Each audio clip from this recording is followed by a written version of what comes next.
Lorsqu'un virus ou une bactérie a réussi à franchir la première barrière de défense de l'organisme, qu'on appelle la réaction innée, une deuxième ligne se met en action.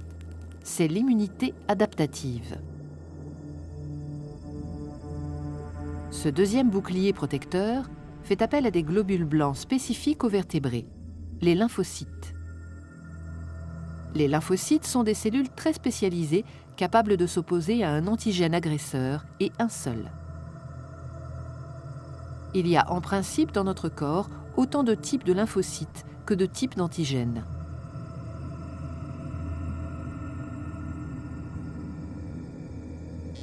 Lorsqu'un antigène agresseur a réussi à franchir la première barrière de défense de l'organisme, ces lymphocytes se mobilisent et quand ils reconnaissent la nature et l'identité de l'intrus, ils s'activent.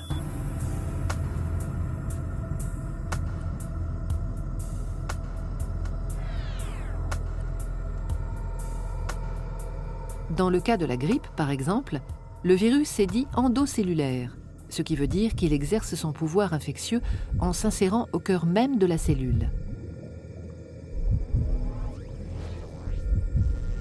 Il franchit sa membrane, pénètre à l'intérieur du cytoplasme où il se multiplie avant de se propager dans l'ensemble du corps.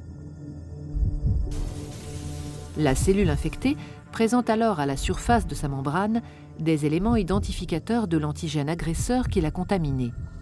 On les appelle peptides antigéniques. La cellule est à partir de ce moment-là considérée comme étrangère à l'organisme. Contre ces antigènes se logeant au cœur des cellules, la réponse de l'immunité adaptative est dite à médiation cellulaire. Tout commence lors de la réaction inflammatoire. À ce moment-là, certaines cellules immunitaires, les cellules présentatrices d'antigènes qui ont été les premières à entrer en contact avec l'antigène agresseur, captent son identité et la présentent à leur surface.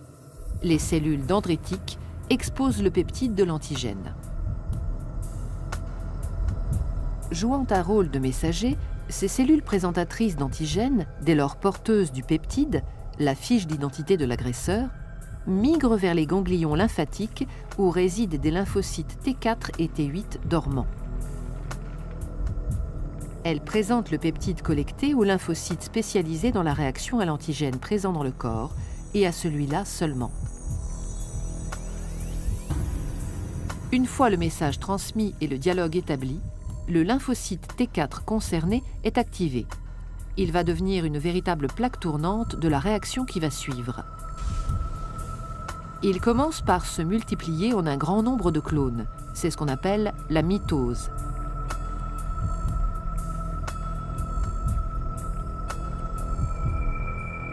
Certains des clones deviennent des LT4 mémoires.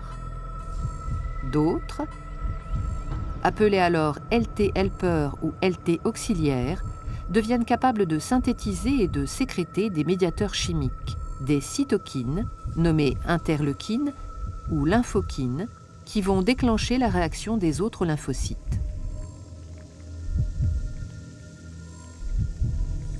Les interleukines émises stimulent à distance d'autres lymphocytes, notamment les lymphocytes T8, déjà mis en alerte depuis leur contact avec la cellule présentatrice d'antigènes. En réponse aux messages chimiques qu'ils reçoivent, les lymphocytes T8, dits immunocompétents, se multiplient à leur tour. Une partie, les LT8 mémoires, sont conservées. Les autres deviennent des cellules tueuses qu'on appelle lymphocytes T cytotoxiques. Patrouillant dans l'organisme, ils sont maintenant capables de reconnaître puis de détruire les cellules infectées.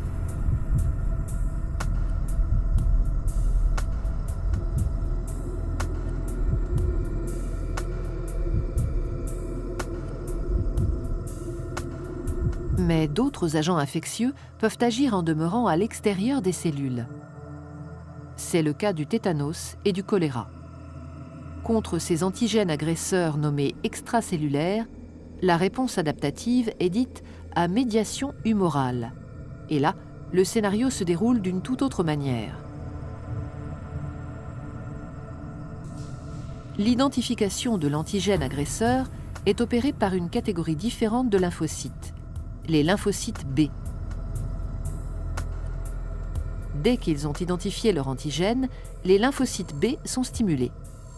Recevant à distance des cytokines, les messages chimiques émis par les lymphocytes T4 helper déjà en alerte, ils se multiplient par mitose.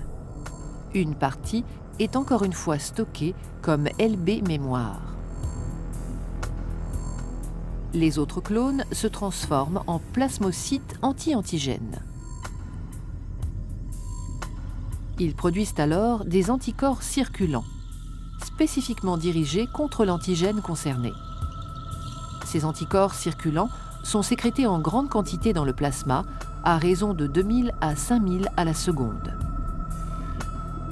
Dès qu'ils rencontrent l'antigène agresseur, ils se lient à lui en nombre et forment une sorte de filet qui le neutralise. Toutes les cellules mortes, ainsi que les débris cellulaires résultant de la réponse immunitaire, sont éliminés par les macrophages, les éboueurs du corps humain.